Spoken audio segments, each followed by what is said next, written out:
Hello, and thank you for tuning in today. I'm Patty from Natty Pan Studios. Join me as I use paper to sculpt a miniature Detroit manhole cover, make a silicone mold from it, and then cast it in resin. For my daughter's bridal shower, she wanted to give out miniature Detroit manhole covers to the guests. Tiger Stadium was where she had a first date with her fiancé, and Detroit has always been a very special place to her growing up. She asked if I could make them because I had already sculpted a larger version of a Detroit manhole cover out of clay. For such tiny detail, I decided that I wasn't skilled enough of a sculptor to use clay. Instead, I designed them on my Cricut, then cut several layers out of cardstock and glued those layers together for deep and pronounced details. Next, I would make a silicone mold of the manhole cover and use it to cast as many resin versions as she needed. I would also be able to keep making them for years to come. Here you can see the first one that I made. It's just under 4 inches in diameter and about the size of a coaster. In the background is the cardstock that I cut out with my Cricut machine. I used sharp tweezers to weed or pull out parts of the design that I didn't want to keep, including the tiny shapes inside the letters like D and O. I had to hold the O down so that it wouldn't shift when I removed the center of it. Then I removed the round background and the inner circle from the Cricut mat.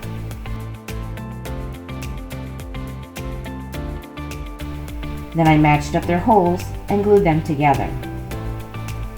This tiny hobby knife is one of my favorite tools. After putting clear contact paper over the manhole cover design, I cut it out.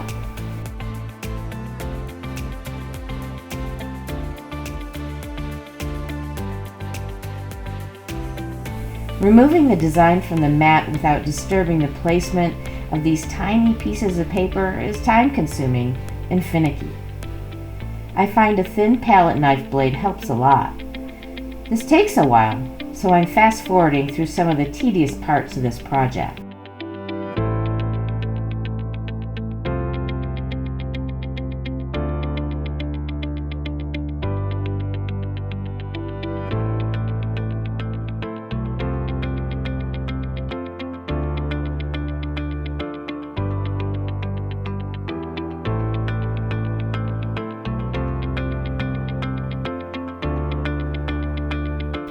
I used zig two-way glue to adhere the paper together.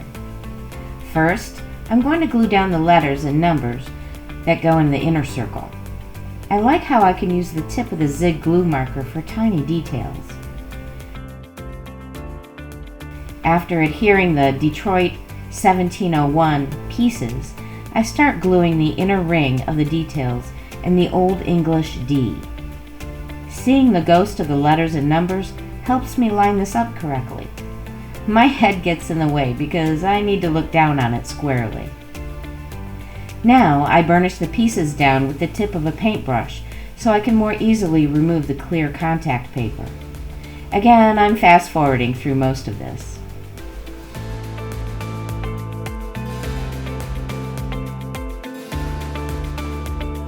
Now all that's left to do is the outer edge.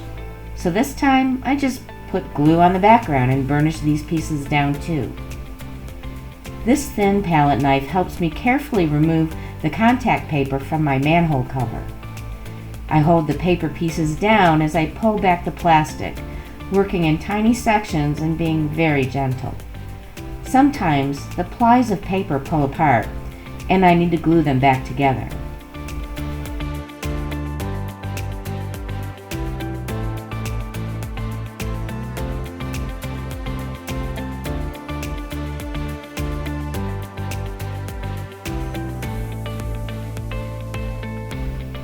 So this is the first layer of all my paper details glued down. I need to add another layer to make the details more prominent. Again, I add glue to the tiny pieces of paper, burnish them down, and remove the contact paper. After this step, I don't show it, but I cover both manhole covers with a layer of wood glue to smooth all the paper edges, corners, and imperfections. Wood glue dries to become a really great surface on cardstock.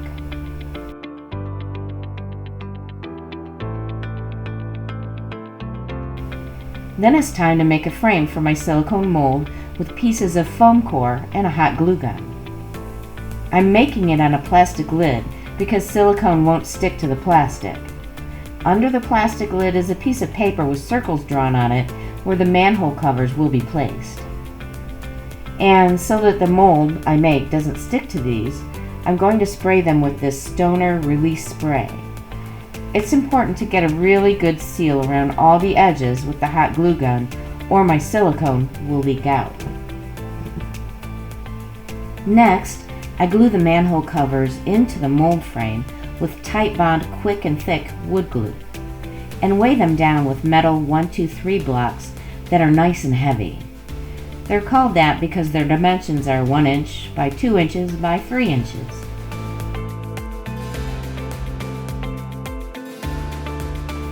Next, I put on a respirator and gloves to mix the silicone that will make up my mold. I'm using translucent silicone from Resin so that I can use either UV resin or regular epoxy resin in the mold. It comes in 2 parts, mixed in a 1:1 ratio by weight. So I zero out the scale and pour out 2.6 ounces of each to make a 5-ounce mold. Then I stir them together for 3 minutes.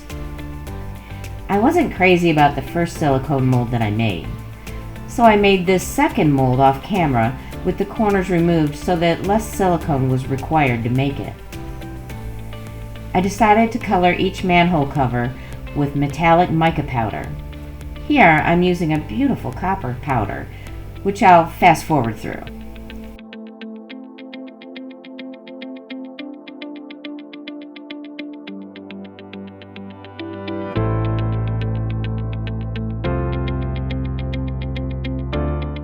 In the other mold, I'm using a mica powder that has a brownish green color.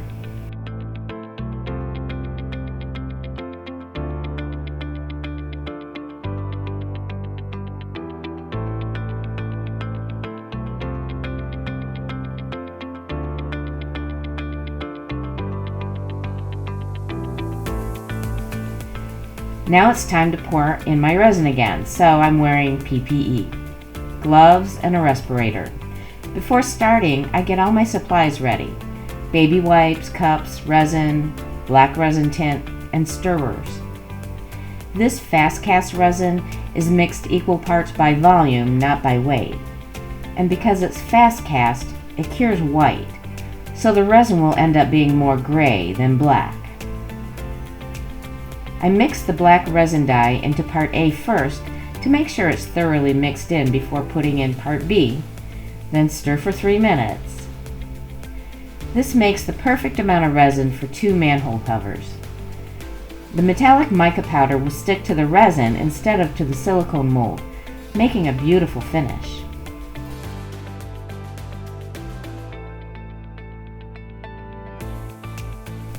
Here you can see that I've made a whole bunch of manhole covers in a variety of finishes. I think I made a total of 24 of them.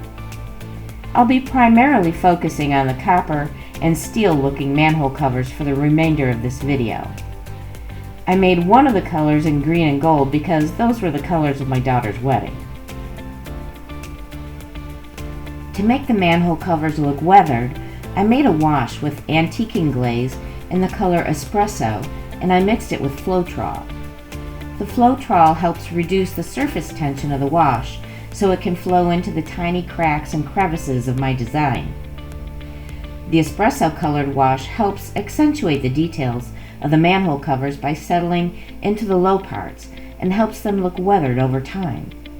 It'll dry lighter than what you see here. I dab off some of the wash from the high areas and dry them with a blow dryer. If you're wondering what that device is on my thumb, it's a pulse oximeter.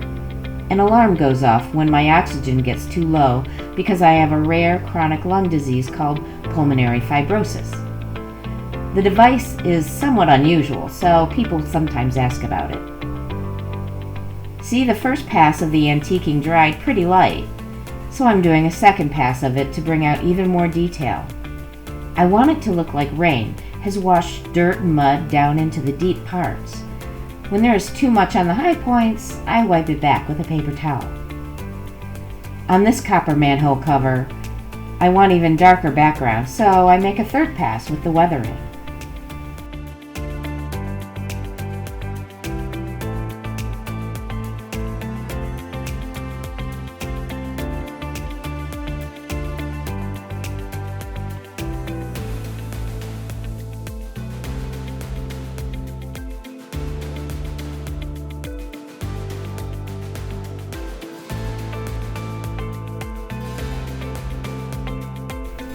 If you enjoyed this video, please give it a like and consider subscribing to my channel.